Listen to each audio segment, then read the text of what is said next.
ملک میں ٹھنڈ کا راج، آج سے منگل تک بارش اور برفباری سے سردی کی شدت میں مزید اضافے کا امکان۔ مغربی ہواؤں کا نیا سلسلہ آج مغربی حصوں میں داخل ہوگا۔ کوئٹہ، زیارت، چمن، قلات سمیت بلوچستان میں آج اور کل بارش متوقع۔ بالائی سندھ کے علاقوں سکھر، لاڑکانہ، جیکب آباد، دادو میں پیر کو بارش ہو سکتی ہے۔ گلگت بلتستان، آزاد کشمیر، خیبر پختونخوا میں کل اور منگل کو بارش اور پہاڑی علاقوں میں برفباری کی پیشگوئی۔ محکمہ موسمیات کا سیاحوں کو محتاط رہنے اور غیر ضروری سفر سے گریز کا مشورہ۔ تمام متعلقہ اداروں کو ناخوشگوار صورتحال سے بچنے کے لیے ضروری اقدامات کا الرٹ جاری۔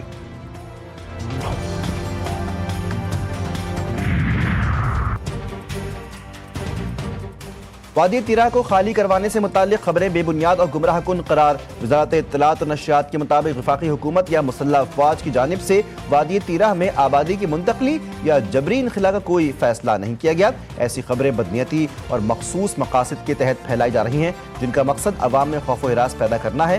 قانون نافذ کرنے والے ادارے انٹیلیجنس معلومات کی بنیاد پر صرف دہشت گرد عناصر کے خلاف کارروائیاں کرتے ہیں۔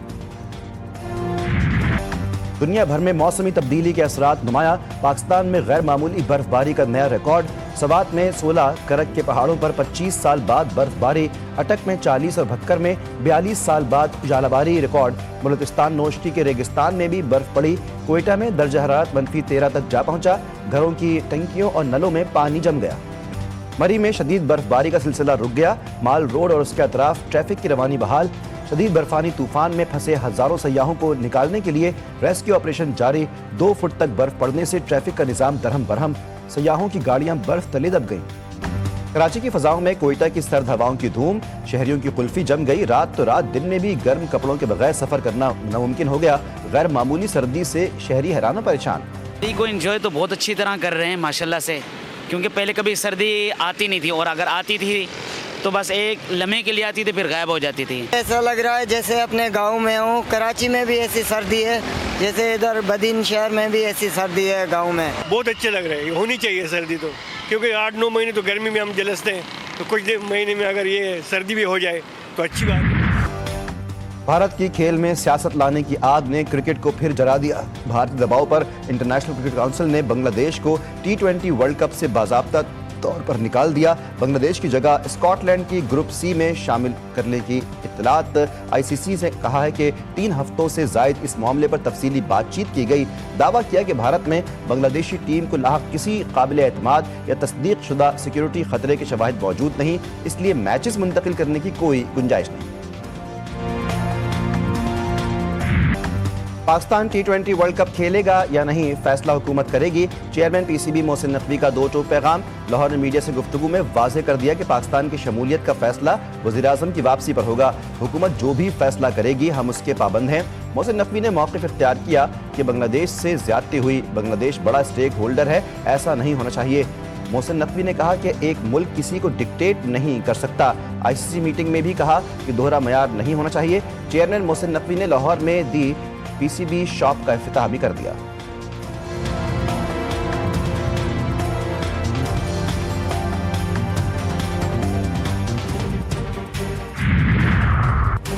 وزیراعظم غزہ میں دیرپا قیام امن کے لیے پر امید، کہا کہ غزہ پیس بورڈ میں شامل ہونے کی دعوت ملی تھی، اس امید کے ساتھ شمولیت اختیار کی کہ غزہ میں امن قائم ہوگا۔ لندن نے میڈیا سے گفتگو میں شہباز شریف نے کہا کہ وفاقی کابینہ نے غزہ پیس بورڈ میں شمولیت کا اختیار دیا تھا۔ امید ہے کہ فلسطینیوں کو عزت اور وقار کے ساتھ ان کے حقوق ملیں گے اور غزہ کی تعمیر نو ہوگی۔ کراچی میں گل پلازہ کے المناک سانحے کو 9 روز گزر گئے، شہر کی فضا آج بھی سوگوار۔ واقعے کا مقدمہ نامعلوم افراد کے خلاف درج، غفلت و لاپرواہی کی دفعات شامل۔ تحقیقات کے بعد ذمہ داروں کے نام شامل کیے جائیں گے۔ آگ لگنے کے بعد شدید غفلت اور لاپرواہی برتی گئی، دروازے بند ہونے سے امدادی کارروائی میں مشکلات پیش آئیں۔ گل پلازہ میں حفاظتی انتظامات نہیں کیے گئے تھے، واقعے کے دوران لائٹس بند کر دی گئیں، جس سے لوگوں کو شدید مشکلات کا سامنا کرنا پڑا۔ FIR کا متن، متاثرہ عمارت کا سرچ آپریشن تاحال جاری، 90% کام مکمل کر لیا گیا۔ Chief minister Sindh, make no mistake, the time is coming. تمہاری گردن پر احتساب کے پھندے کی گرہ تنگ ہو رہی ہے، عوام آسانی سے بچ کر نکلنے نہیں دیں گے۔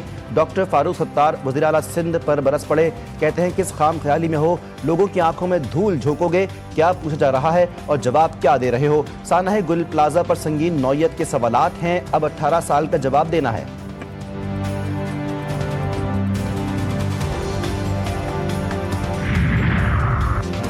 کراچی کے عوام حساب مانگ رہے ہیں، فصیح و بلیغ اردو استعارے اور سیاسی بیانات حقیقت کو دفن نہیں کر سکتے۔ فاروق ستار کی پریس کانفرنس پر سینئر وزیر شرجیل میمن کا رد عمل، کہا گل پلازہ جیسے سانحات کسی ایک دن کی غفلت نہیں بلکہ دہائیوں پر محیط غلط فیصلوں کا نتیجہ ہیں۔ غیر قانونی تعمیرات، لیز کی تجدید اور بے ضابطہ ریگولائزیشن کے ذمہ دار آج خود کو بری الذمہ ظاہر نہیں کر سکتے۔ سانحہ گل پلازہ کے بعد بھی سندھ حکومت اور متعلقہ اداروں کی مسلسل مجرمانہ غفلت بے نقاب، کراچی کے مصروف ترین تجارتی مرکز آج بھی فائر سیفٹی کے بنیادی نظام سے محروم۔ زینب مارکیٹ سمیت گنجان آباد مارکیٹیں کسی بھی وقت ایک اور خوفناک انسانی سانحے کا پیش خیمہ بن سکتی ہیں۔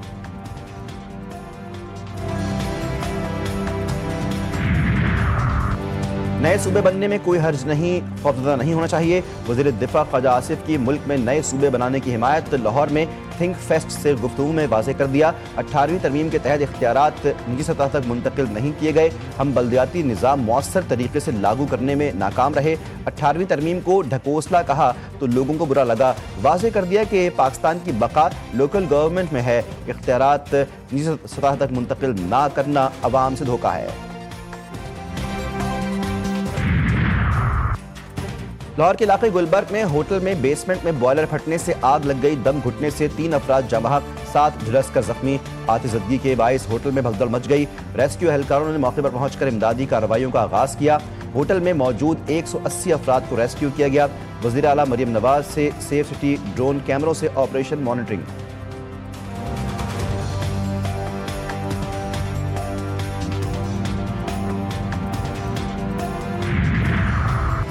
حکومت کا پی آئی اے کے بعد ایئرپورٹس کی نجکاری کا فیصلہ، اسلام آباد، کراچی اور لاہور ایئرپورٹس کی آؤٹ سورسنگ کی جائے گی۔ تینوں ایئرپورٹس کی آؤٹ سورسنگ اوپن بڈنگ کے ذریعے ہوگی۔